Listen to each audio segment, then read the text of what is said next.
Good morning.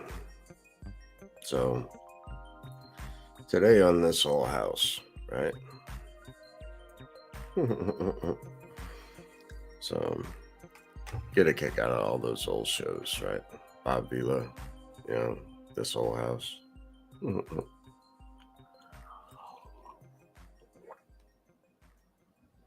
Cheers. Practicing in low light conditions, but this is really just going to be a rant, I guess. A lot of frustrations, whatnot.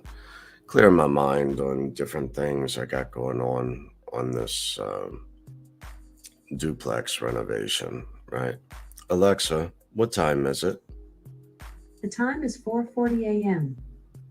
So yeah, good morning. I've been up all night. I just trying to sharpen my pencil, that kind of stuff. It's really sickening, you know. Now the tenants they're going to be moving out, and September 1st. If they stick around an extra month, I'm not just going to kick them out, but the rent is still due. So, whatever. But, they said that they should be out by September 1st. They told me that yesterday. So, there's a lot of work that's got to go on inside, right?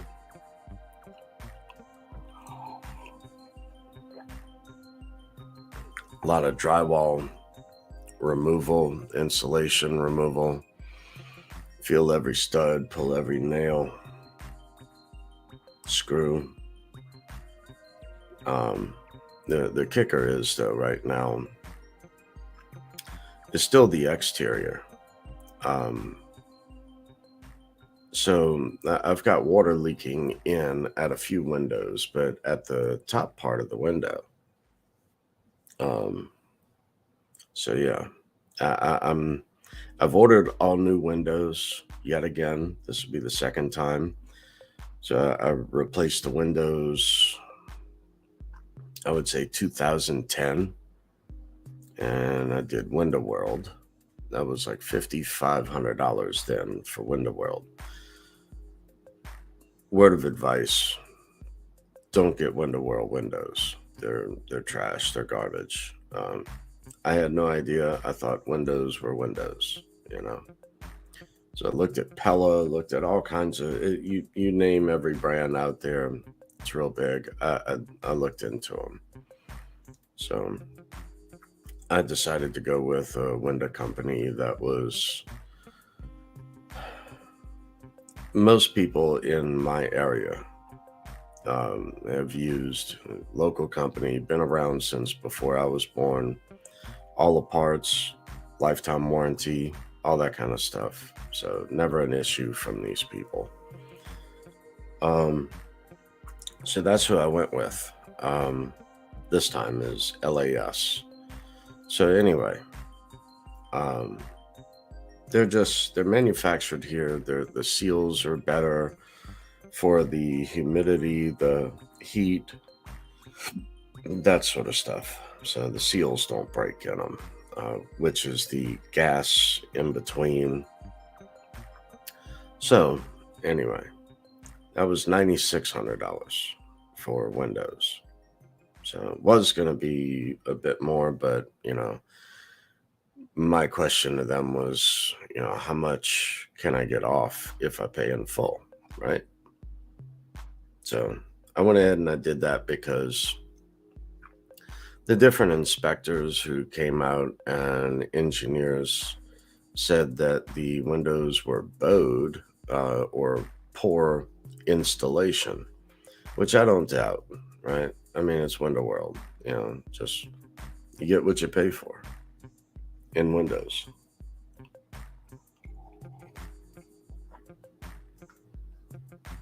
So anyway, we're gonna have the windows replaced, but um, that's gonna be after the tenants move out. Even still, all around every window, I'm gonna pull the drywall, the insulation out, and Get someone with a water hose to just hose it down to try to further isolate where water is actually penetrating. Before the windows come in, because regardless, I've got to remove the drywall and insulation just to make sure that there's no mold growing, that sort of stuff, because it is leaking in the windows, but not like on the floor. So I don't believe that it's traveling all the way down. Depends on what I pull, what I open up, and what I find once I open up each wall, right? But I've gotten a few prices here. The brick, it's a 2-story brick, and I elevated the property 5 feet, right? So figure 10 foot per floor plus the 5-foot elevation. So that's 25 feet. Now, I have a tall ladder, 28-foot ladder. I don't like it. It wobbles, it wiggles, it jiggles, it does all that. But it works in a pinch, However, the prices that I've gotten are just ludicrous, y'all. Just straight up ludicrous. I mean, we all know that this transitory inflation, right, has caused our dollars to be worth less, right? So the same is true on labor. So when this project first began, labor, I was paying roughly $300 a day, and currently it seems to be at about $1,000 a day. That's no materials. So that's what it just seems to be. So now the brick, there's nothing wrong with the brick, but the mortar in some places needs to be like chiseled out, filed out, whatnot. The issue there is I paid like $16,500 to have the house painted in Rhino Shield, which is a ceramic coating. I did that over the brick. So the problem I'm coming into is that no one is willing to come out and just tuck mortar the brick. But yet again, to tuck mortar the brick, I mean, I'm looking at like $20,000 to come in to do that, right? So now what I'm thinking is just a repair. But I mean, even just a repair is like $8,000 just for someone to come out and set up scaffolding and chisel out a couple holes, fill them in with mortar, and just with a tube of caulk, basically. Mortar repair by Quickcrete is what I found. But anyway, right? So, I mean, I'm willing to give that a shot just to try to stop the leaks at the moment. If it is a decent hole, I'll chisel it out, I'll grind it out, that sort of thing, and fill that in with the mortar repair. But I mean, the other option here, because you can't do this like German schmear, whatever, with like, you can't do just stucco over brick if it has Rhino Shield or some sort of paint on it, is what I'm told. It will just basically fall off. So it would have to be treated as new construction, where water barrier put up, wire screen installed to the brick, and stucco, actually a 3-part stucco to go onto it. Guess what the price of that is? The cheapest price I got for that was $50,000. $2,000. So, what would you do for a Klondike bar, right? Well, at this point, I don't know if it's truly coming from the mortar or if it's the windows. So, the windows are the next thing that I'm going to replace yet again. You know, I mean, years ago, this house did not leak water. So, I'm hoping that that's what it is. Either which way, I'm being told some horror stories of Window World, and being I've got water leaks at the windows, I'm willing to just give that a shot first. However, if there are any holes in the mortar, to go ahead and just fill them, right? Try to do some sort of a repair. Um, Here's the kicker though. Scar went out.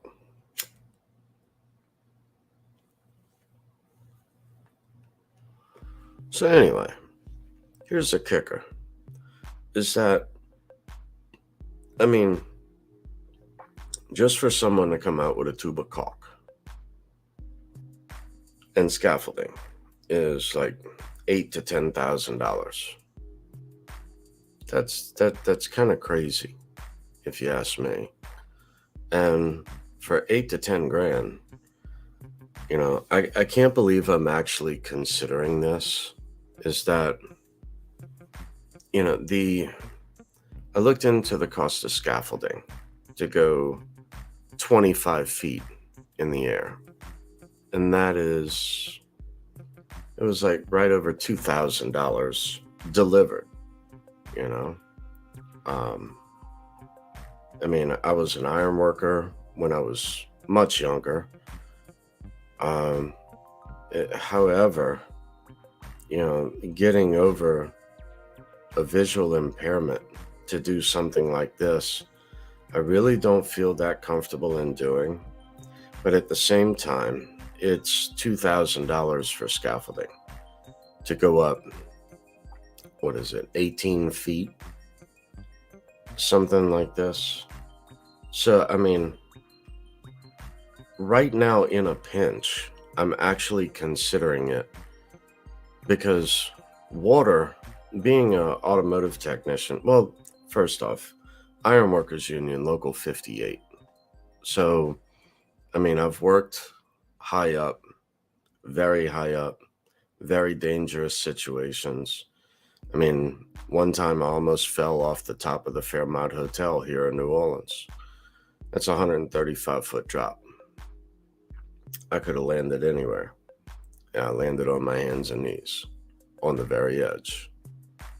And there was, at the very top of the Fairmont Hotel, you have the air conditioners that run with the water that goes over the coils and whatnot. But anyway, on the outer edge of the entire Fairmont Hotel, I would say there's about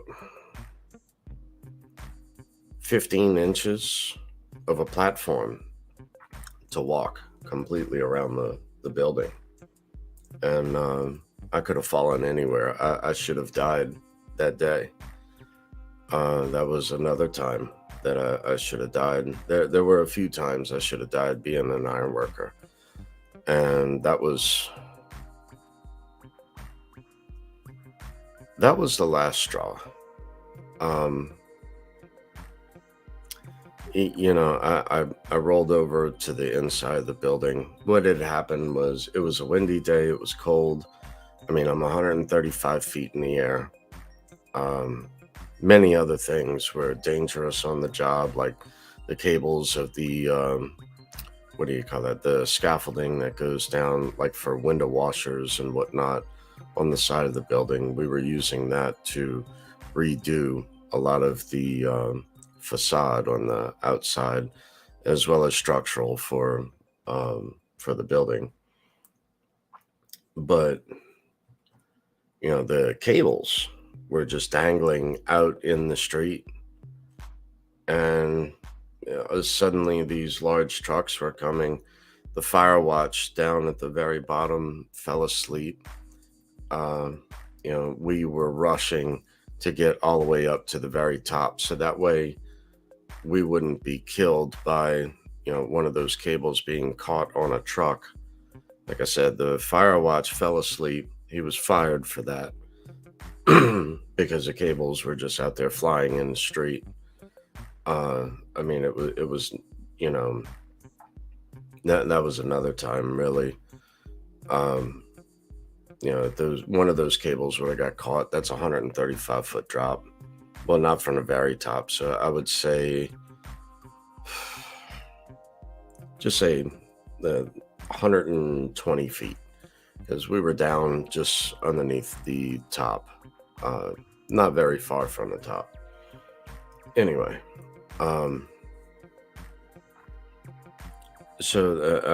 that was nuts in and of itself.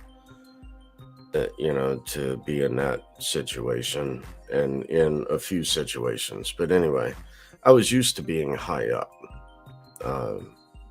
but I was careful. However, walking around, I took the shortcut by walking around the edge of the building at the very top. And they had a bunch of grading and whatnot. It just took like an extra 5 minutes carrying tools, having your lanyard with your safety harness and all, which people have died in those safety harnesses. It just cuts off your blood circulation to your whole body, basically. If you're, just sitting there hanging, you can hang there for a good hour or two, no doubt, but a few hours, you're dead, right? But anyway, I'm walking around the edge of the building, and not my jacket, because I had taken my jacket off, or I hadn't put it on, one of the two, but my shirt was just flapping in the wind, got caught on the metal grating, and it was wet outside. We weren't welding anything at that time, but there was still a lot of work to be done, and caught my shirt. I could have fallen any which way. And this was just like a job that I did for 2 years, was the apprenticeship. So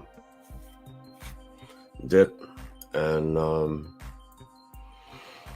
anyway, yeah, that was the very last time. So anyway, sorry I went off on that, but yeah, there were a few instances where I should not be here today. But I would take special precautions in trying to attempt something like this. But anyway, the scaffolding is like 17, 18 foot tall, plus me, I'm 6'1", with a cage at the top, a 3-tier setup. And just to go through to feel every mortar joint to try to grind it out and tuck point it my damn self, really, at this point. Because like I said, what would you do for a Klondike bar? Because that's $20,000. That's nuts, dude. That's just nuts. That's the cost of labor now. And that would take a team of 3 guys, a week, maybe, at best, to tuck point everything. But here again, for like $2,000, I can get the scaffolding, do my best at it. If it doesn't work, oh well, I still own the scaffolding, So there are going to be other times where scaffolding would come into play that I would need. But yeah, dude, 20 grand to tuck point brick, 50 grand for stucco. If I went that route, that's just crazy. Cost of labor is just stupid. When all this began, like I said, $300 a day in labor was average. no materials. Now it's like $1,000 a day labor. I mean, but you know, and that all needs to be done before I even get set up on the inside. So the inside, gutting and removing sheetrock. Now I've got a few tricks up my sleeve to quiet the subfloor on the second floor. The plywood seems that during the original construction they use a smooth shank nail, and they didn't use nails that were ring shank, or they didn't use screws. They definitely did not use liquid nails back then. So, I'm going to, from underneath, I figured out that the second floor is actually framed in with 2x10s as far as the ceiling joists and whatnot of the first floor. So that's 2x10s. So, I mean, I can order 16-foot 2x10s to be shipped here and cut them to size, beat the shit out of them to go in between each joist, and use a gun nailer or a nail gun, with 3-inch ring shank framing nails, and just toenail them all in. Well, toenail them as well as on the back sides to put a few nails in as well that way. So but basically, like, I'm thinking 2x6 to go in up, like, say you have your joists like this. I want to put a 2x6 up and under in between, but then I also want in between the this way, I want a 2x10 like that as well. So that way it will give me more meat to screw the plywood down onto, right? Because I'm use, like, I don't know, I would say 2-inch, 2.5-inch, between 2 and 2.5-inch deck screws in through the plywood subfloor above, to really tighten that down. And the way I'm gonna go about that is, so like you have your joist. I'm gonna drive a screw up through the plywood on one end and a screw up through the plywood on the other end. Put a chalk line to it, snap it, and then I'm gonna follow that chalk line. Remove those screws so I don't step on a damn screw, right? So I can follow that chalk line to make certain that I hit each stud. That's before installing a 2x6 up underneath for more support, but then to run that channel through in 2 separate sections, separating the joists above. So yeah, a lot of work to go on here, as well as this property never did have insulation separating floors, so I'm gonna add insulation between floors as well. Try to quiet the second floor, from the first floor. So the squeaks bother me, I guess, because my hearing is heightened. But just also to, it doesn't get that cold here. So really, a lot of people here don't usually use insulation between floors, but I'm just not going to add insulation wherever there's, plumbing. That's it.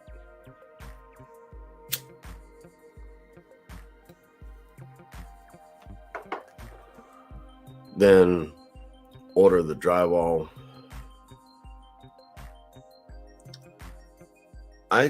I have a drywall lift still. So I do believe I can still install drywall.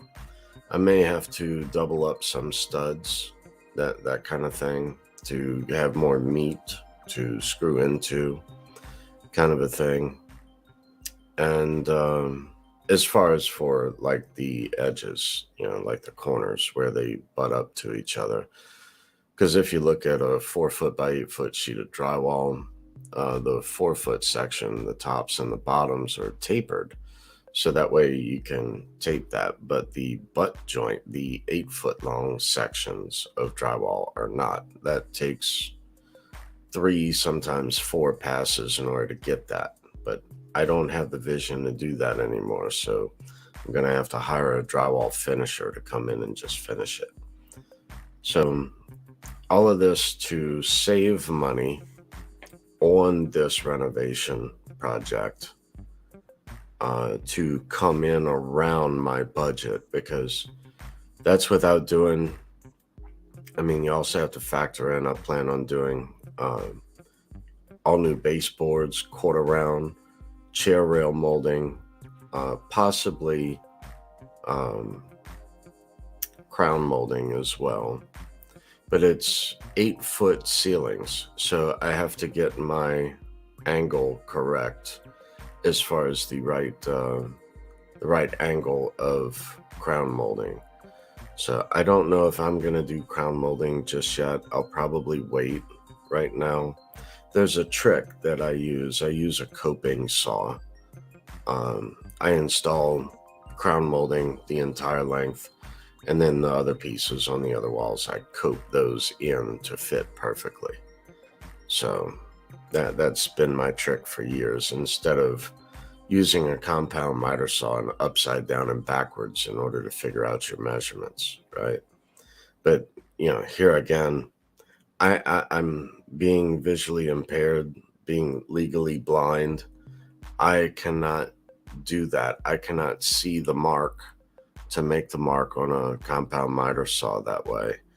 I just make the cut, go try to fit it, come back and make another sliver cut off of it, try to fit it, and make another sliver cut, try to fit it. That's how I do that.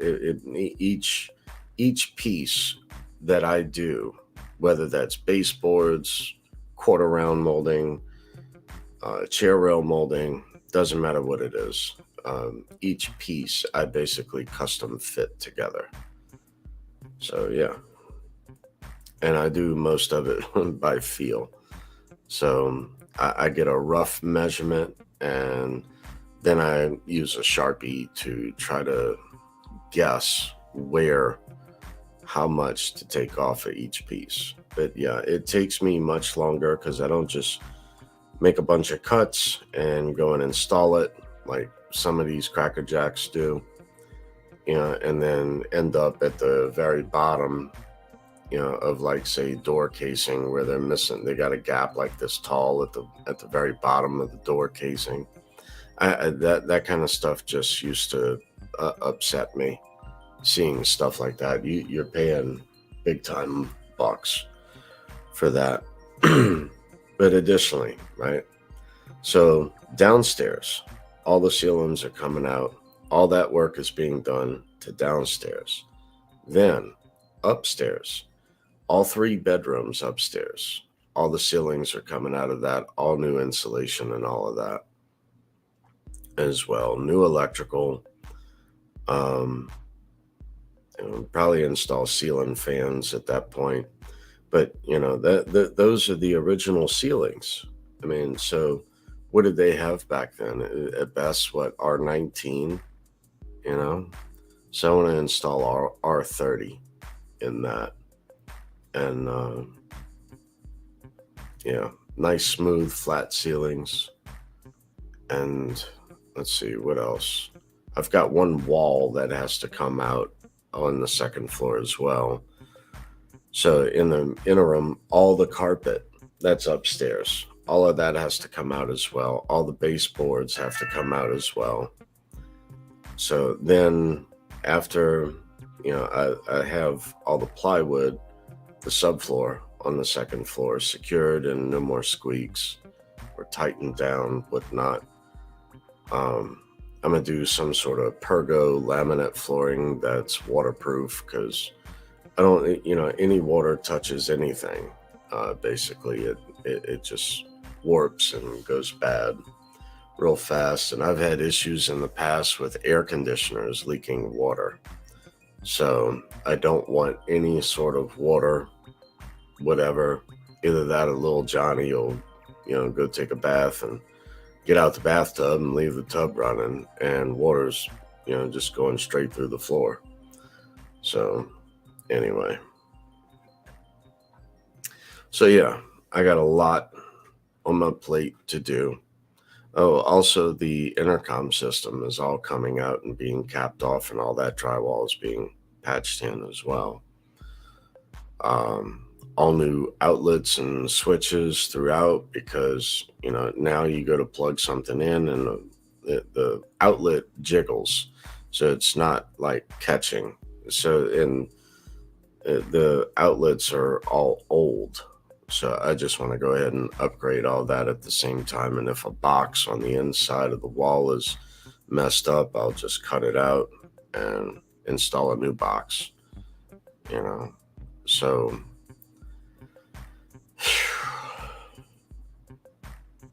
yeah, I mean, all of this should have been done after Hurricane Katrina. This was really just like slapped together real fast, quick, and in a hurry for a profit, basically. And now it's up to me to come back in and fix it all, right?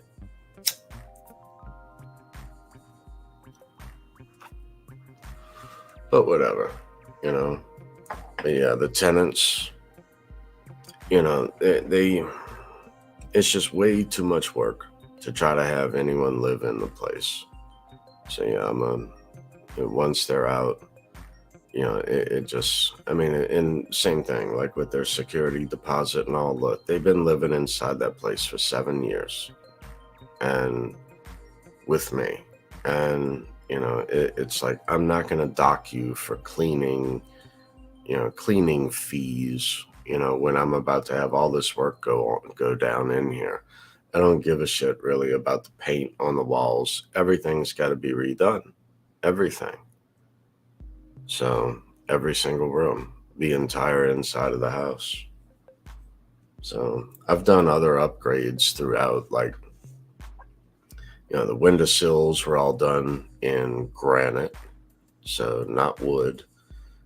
So I have granite windowsills to match the kitchens that I did, both kitchens. It's a duplex. So all the windowsills and all the kitchens, all the granite matches. So kind of cool. Just I did a house like that one time in Alabama, and I thought it was I thought it was a really good touch. Excuse me. To actually have a nice big windowsill, but made of granite. And it's just a lot of work. A lot of other things are going to go into this, like nice nice blinds in the windows. So good, but not stupid, crazy expensive. I'm not doing those. Because the goal here is to turn this property into an Airbnb. I've done a lot of research. The revenue should be excellent. And I'm going to use that as a dollar cost average in addition to go into crypto, and to basically pay myself back for putting this much money into this property. So yeah, a lot to go down here.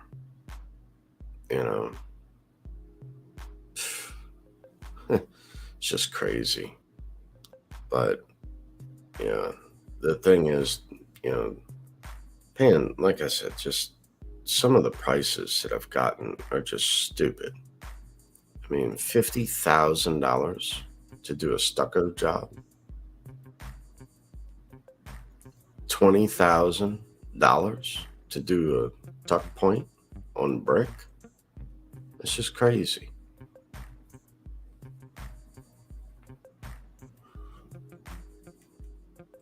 And what was it, like 8 and 10,000 for someone to just come in and you know put caulk, the mortar repair caulk in these different holes or whatever I can find. I found a couple, so I already know that those are there. I filled them up a little bit, but I want to go back in and try to chisel the caulk or chisel the mortar out, and then do the best I can to tuck point that in. You know. And in addition, the Rhino shield on the exterior, that's another $16,000. I mean, if you're doing the math with me, right? It's a lot. It's a lot to go down here.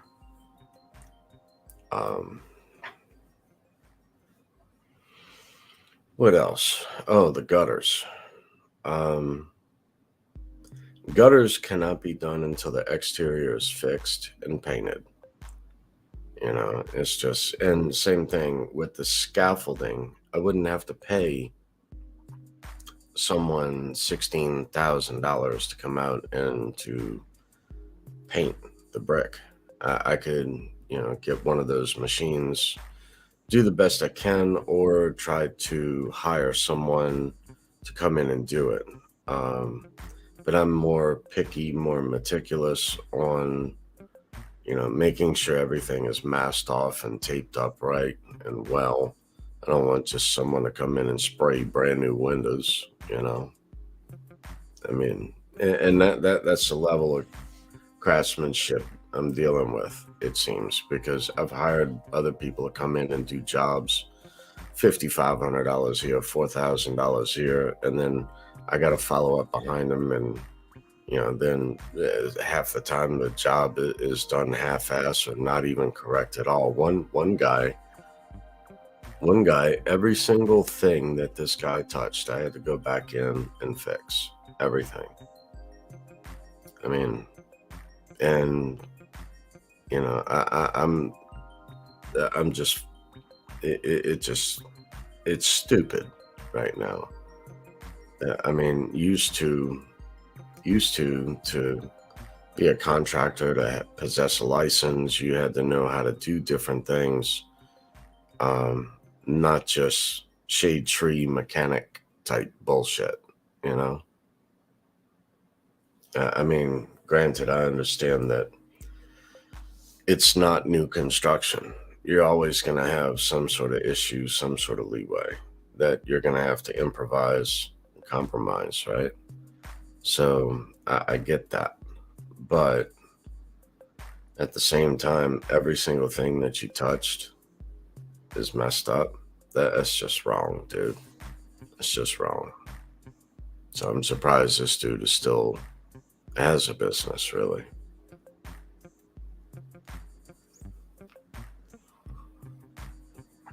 So anyway, how y'all doing this evening? Cheers.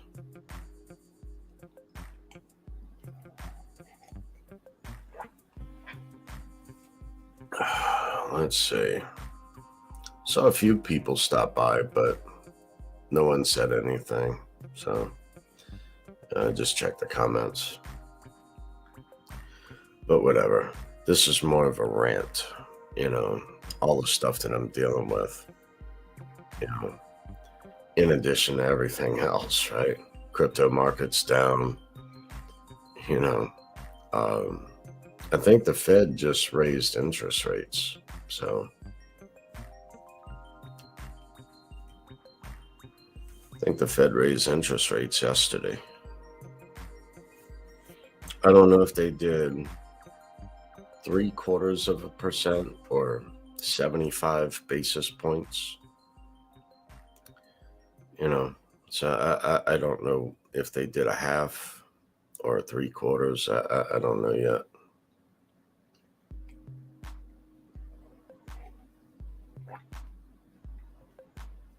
But then to see the market rally just a little bit, Let's see. I can pull that up now. Get to this. Get back here. Share screen.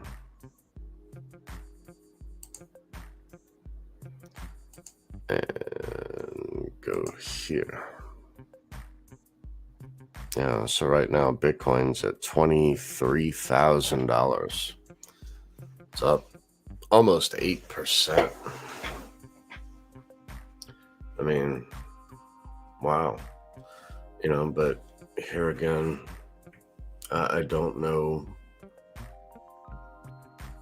To me, this doesn't make any sense. I was expecting interest rates to go up if they did, and equities and then to come down, and then the correlation in the crypto.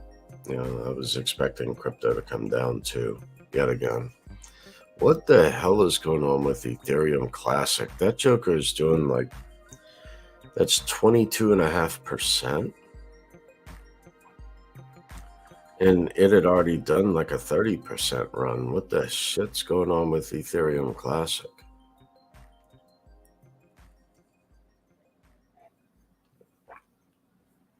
Who is this? Bitcoin Cash at 25% up. Bitcoin Cash dropped down to $100, I think, recently. Let's take a look.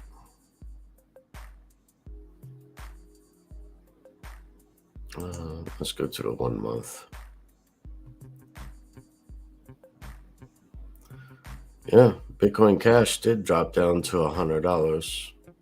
I just saw that in my head. So within the last month. So right now, Bitcoin Cash is up basically 50% since then. My thing was I've got other things that I want to buy, other crypto. Oh, shoot.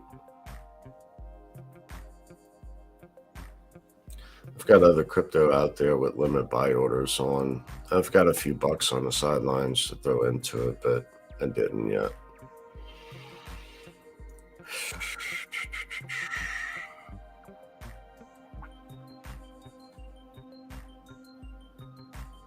Who else is up? Bitcoin Gold is up 24%. Are you kidding me? Digibyte right now is at 0.0107. So that's a little over 7.5% in 24 hours.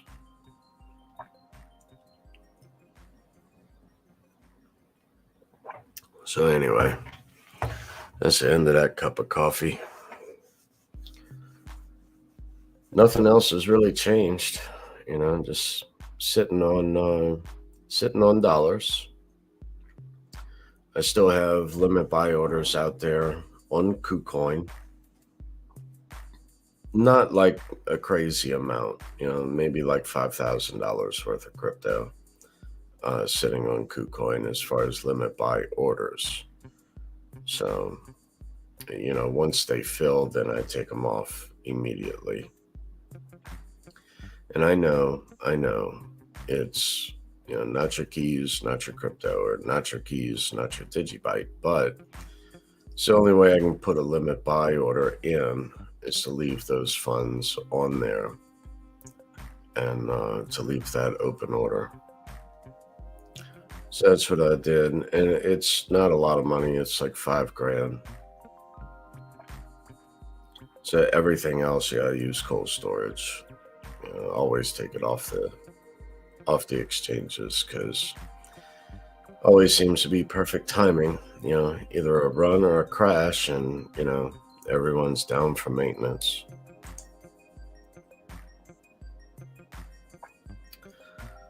Let's see. But anyway, I just wanted to come on for a little bit, throw a little video out there. I'm just I'm trying to price different things together